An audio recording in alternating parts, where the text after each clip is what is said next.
Okay, so hello students. You have been preparing for TISSNET since last 1 year or maybe since last 15 days or 1 month or 2 months. So whatever time you have spent for preparation, it doesn't matter now because whatever the preparation you have to go with an exam, go with the same preparation in the exam hall. And whatever the question you will be doing will be based on that preparation and whatever knowledge that you have before your preparation also, before you have started your preparation also. So I'll talk about some last minute countdowns or a day before checklist that you should follow before you go to any exam, but I'll be talking about testnet here. So the first thing that you need to check, that I'll be writing one by one everything. First thing that you have to check that whether you have all the documentation with you or not, whatever the exams requirement is, like admit card, like your ID card, everything, photos, whatever is required, you must have it at one place in one file so that you can easily collect it and go to the center.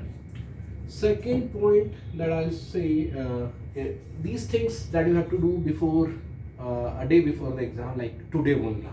Second thing that you have to do is that you need to work a lot today so that you can have sound sleep.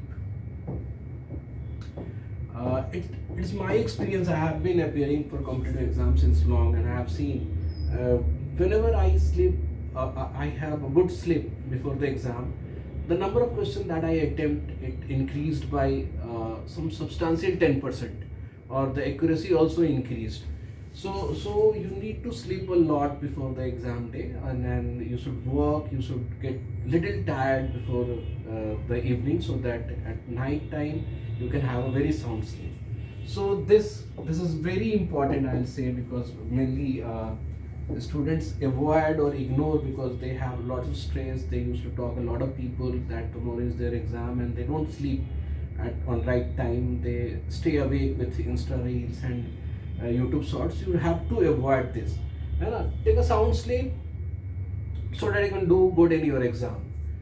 Third point, which is important, this I should not be writing it here, but again it is very important because I have seen few of my students have missed the exam, or they reached their center very late just because they didn't have a clear idea about the location of their exam center.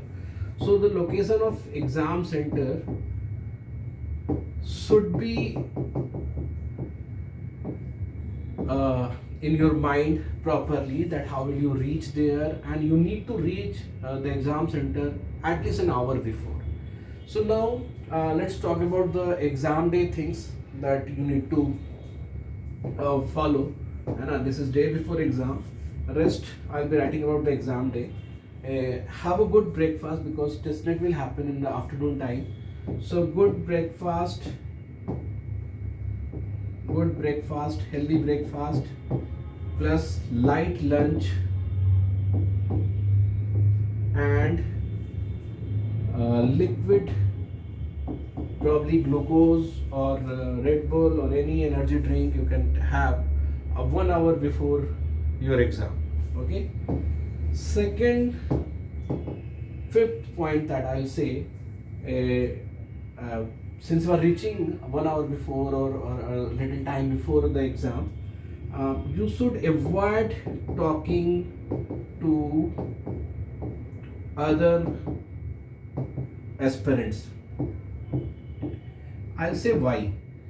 Since every one of you is applying or have applied for different type of courses, or many of you will have different priority. Some might have appeared for CAT, some might have got already good calls from IIMs. So everybody will have different things in their mind, and when you start talking in the group, you will have to take lot many data which you don't need at that time. So all those data, all those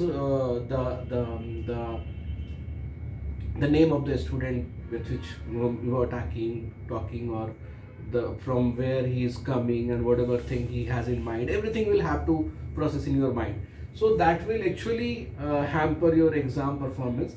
So just avoid, do not talk to anyone of aspirants or candidate there before your exam.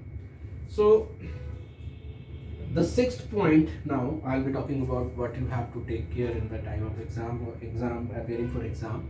Like since this is non-negative exam, there will be no negative marking. So you have to attempt all the questions. And the right way to attempt the question is, let me delete some of my points I have mentioned earlier. So let's say by confidence you are doing 50 questions in exam. So now you are left with 50 questions, or let's say that 5 questions went in that confidence building, or 5 questions you are not very sure, but still you are answering it by your choice. So you will be left with 45 or 40 questions. So what to do with these questions where you don't have any idea? So the best advice that I can give you, that try to recall that which option you have used least here, and put all the questions, all the answers with the same options. Like you have used D very less number of time, like you have used D just 10 times here or 8 times here.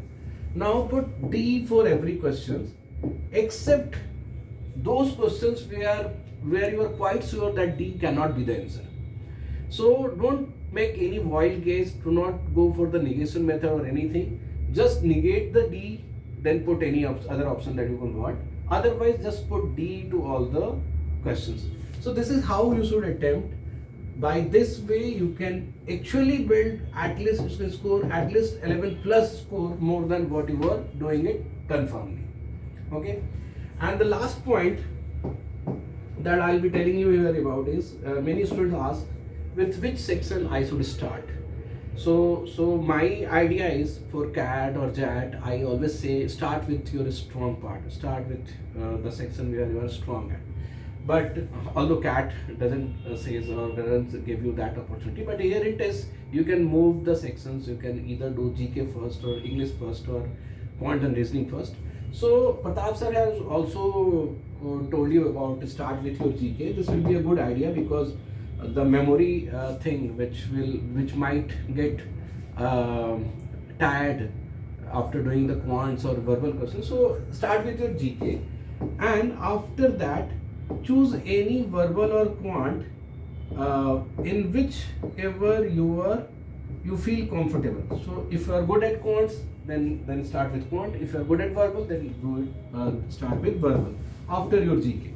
And I also say try to revisit all the questions of GK once more, or the quants if you are good at quants once more, or in whatever section you are good at, try to revisit that section again so that all the missed question you might get answer now after giving the entire exam.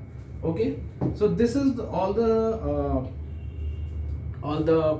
pre-exam checklist that we have been discussing with our students, and I thought I should be giving these tips to you also. This is very scientific in a way because I'll not say I have experimented it, but this is very scientific. I have used it, my students have always used it, and it is very what I'll say, it's not totka kind of thing. Everything that I'm suggesting has a reason behind it, has a logic behind it, and we have been experimented this. So use these tips and you will definitely be scoring little extra than you were prepared for. Okay, thank you very much. Best of luck for your examination.